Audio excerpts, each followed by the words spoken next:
Hey folks, it's Paul with liveformoto.com, and today I want to talk to you about something that we don't all think about but can make a huge difference in our comfort while riding. So let's talk about handlebar risers and how they affect our motorcycles.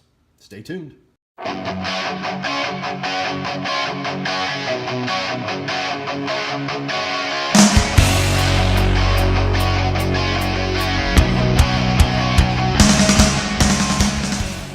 As all of you know, riders come in all shapes and sizes. There's some tall, some small, some heavy, some light. We're all built differently, and so getting comfortable on a particular motorcycle maybe not as easy and simple as it should be. See, different brands of motorcycles fit different people, different body shapes. So where I'm comfortable on a BMW, somebody else may not be comfortable on a BMW at all. But if we get a motorcycle that's pretty close to what we feel is comfortable, there's a lot of aftermarket options out there that we can do to our motorcycles to make them ideal. And for me, that happens to be the BMW motorcycle, and I'm just going to show you real quick what I did with mine, and one of the things that made a very big difference in my comfort on the bike, and that was the handlebar risers. So let's take a look at those.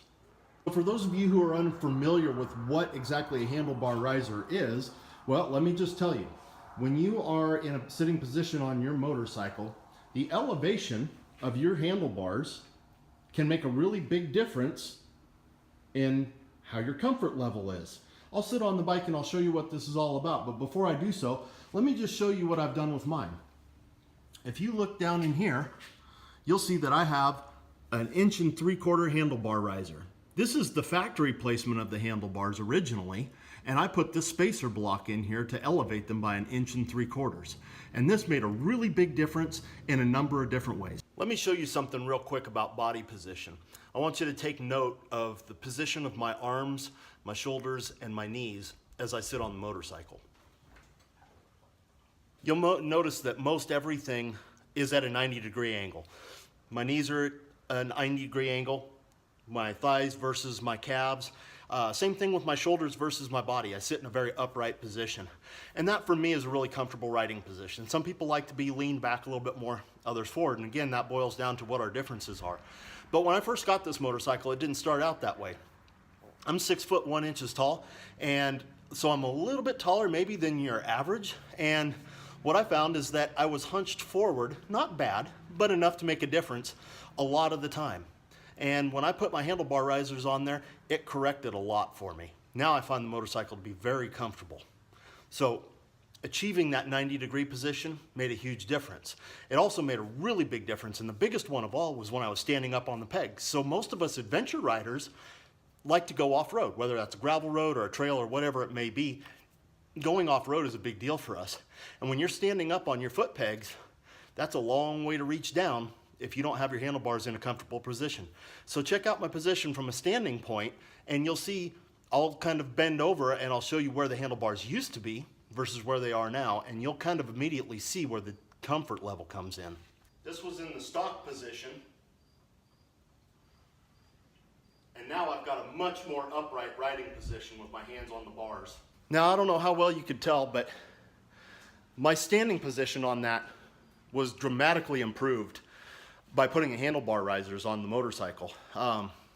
And so my comfort for longevity, for long rides and that sort of thing, was improved all the way around. But I felt like I gained more difference from that in the standing position than what I did in the sitting position. So the difference in the sitting position was still beneficial. It was good, but I gained a lot more in the standing position for off-road riding. But it does make some difference in the performance. So let's talk about that real quick. What differences does it make? When they build your motorcycle in the factory, no matter what kind of motorcycle you're riding, they use measurements and they use geometry to determine the best performance positions for everything on your motorcycle. That can mean everything from the distance of the hub on your front wheel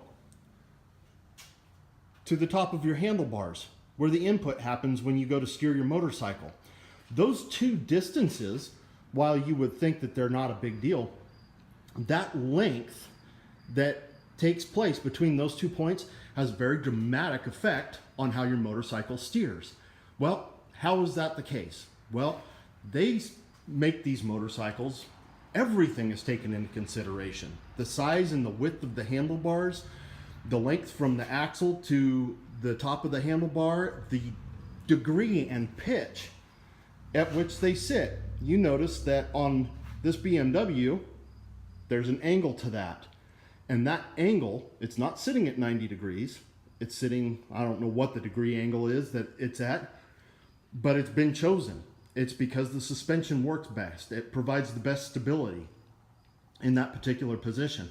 So when you make an aftermarket part that changes how that works from the factory, it will undoubtedly change how the motorcycle performs. The reason that I'm telling you all of this is that something so simple as a handlebar riser does in fact affect how this motorcycle performs in a number of different ways. One of the things that's vastly improved by making this change was in the standing position when riding down dirt and gravel roads and trails and whatnot. It allowed me to be able to have my hands in a more comfortable position where I wasn't hunched over as far. And in doing that, it made it easier for me to place my body in a position that was more equally balanced to the rest of the motorcycle. So I was able to center my body on the motorcycle better with the handlebar risers than I was without. It put too much of my weight forward, and what I found out from riding that way is that made the front end, I got a lot of feedback, but it made it really unpredictable and kind of wishy-washy in the gravel roads. So now by having it in a more upright position, it's given me a lot more stability and comfort in the dirt. It did, however, have some drawbacks, and these are the things that you want to consider when you start modifying your motorcycle. There's always going to be a pro to making a change, but keep in mind there's also usually going to be some cons. And the con in this particular case is that by installing these risers, I affected the geometry of the bike. And what that means is that when I'm doing, I don't want to say high-speed cornering, but I'm going to go ahead and use that. I'm not going high speed like you would on a racetrack. But let's say that we're leaning it over where we're nearly dragging boxes or dragging pegs.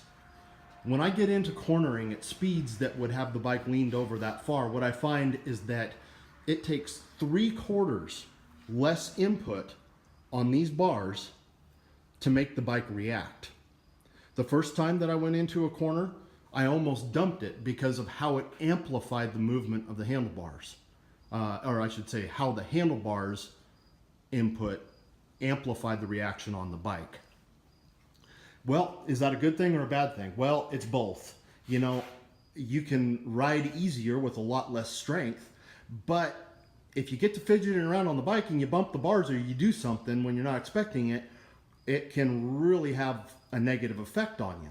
Now, for those of us who are experienced riders, you pretty quickly get the feel for how much input it takes to make your bike move the way you want it to.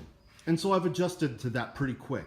But I do have to make a mental note that when I start going into steeper lean angles, that I have to use a lot less input on my handlebars or I can upset the bike very easily. Folks, handlebar risers, you know, they can be debated. I've heard a few people talk about them good. I've heard a few people talk about them bad. And really the only way that we find out is we go out and we research it. And we do that by watching YouTube videos, right? I mean, that's a pretty common way of researching things. So what I'm about to give you is my own personal opinion on this, and that's all that any of us really can give. I try to include a little bit of science in there, but my science is it's stuff that I've learned over the years from racing and that sort of thing. I didn't sit down in a lab with a calculator and hammer out the numbers on this stuff when it comes to degrees and angles and pitch and all that stuff. So here's my end thought on this. Handlebar risers, for me, were absolutely worth the money. They made a far more positive difference in setting up the bike to match my body than most anything else would have. I gained a lot of comfort from it. There was a small con, and that was that it is easier to upset the stability of the bike when cornering, and I have to keep that in mind.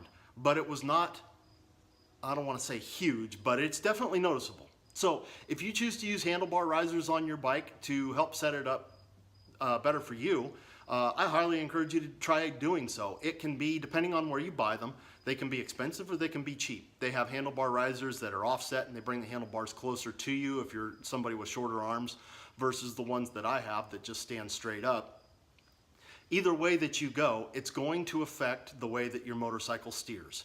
And this is going to be far more affected on faster moving asphalt conditions and will be almost unnoticeable in the dirt. So keep that in mind when you make the addition or you make the change on your motorcycle, to be cautious while on the asphalt and always try to be comfortable whatever you're doing. I'm sure there's a bunch of other stuff that I just haven't thought about to include in this video about handlebar risers. So folks, if you have questions, put them in the comments down below and shoot me a message, or you can send me an email directly. If you go to my website at liveformoto.com, there's a link in there where you can just send me a message directly through an email. That way you don't have to pose it in there in the form of a comment on YouTube. Either way though, if you've been enjoying the videos, if you like the ride-alongs, if you like the informational stuff about parts and accessories, hit that subscribe button, give me a like or two, and we'll talk to you soon. Remember folks, ride with a smile.